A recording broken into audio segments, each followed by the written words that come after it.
বদলগাছিতে বর্ণাঢ্য আয়োজনে আন্তর্জাতিক নারী দিবস উদযাপন। বদলগাছি, নওগাঁ থেকে বুলবুল আহমেদ বুলের তথ্যচিত্রের ডেস্ক রিপোর্ট।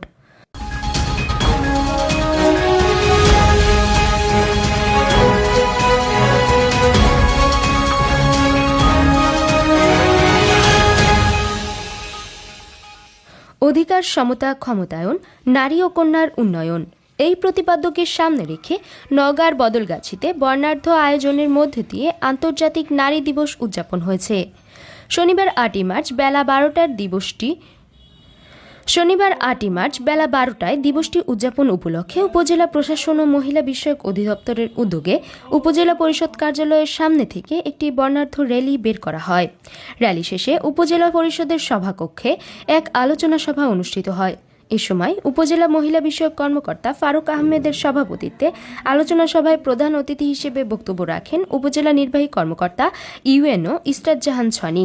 এ সময় প্রধান অতিথি বলেন, যুগে যুগে নারীরা পুরুষের পাশে থেকে সাহস জুগিয়েছেন।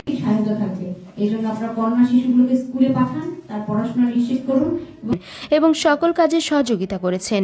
নারীরা আজ বিভিন্ন কাজে নিজেদের নিয়োজিত করে আত্মনির্ভরশীল হচ্ছে। দেশের উন্নয়নে নারীরা গুরুত্বপূর্ণ ভূমিকা পালন করছে। এ সময় উপস্থিত ছিলেন সমাজসেবা কর্মকর্তা রাজীব আহমেদ, উপজেলা শিক্ষা অফিসার আমিরুল ইসলাম, উপজেলা তথ্য সেবা কর্মকর্তা সন্ধ্যা লিন্ডুয়ার সহ সরকারি বিভিন্ন দপ্তরের কর্মকর্তা কর্মচারীবৃন্দ।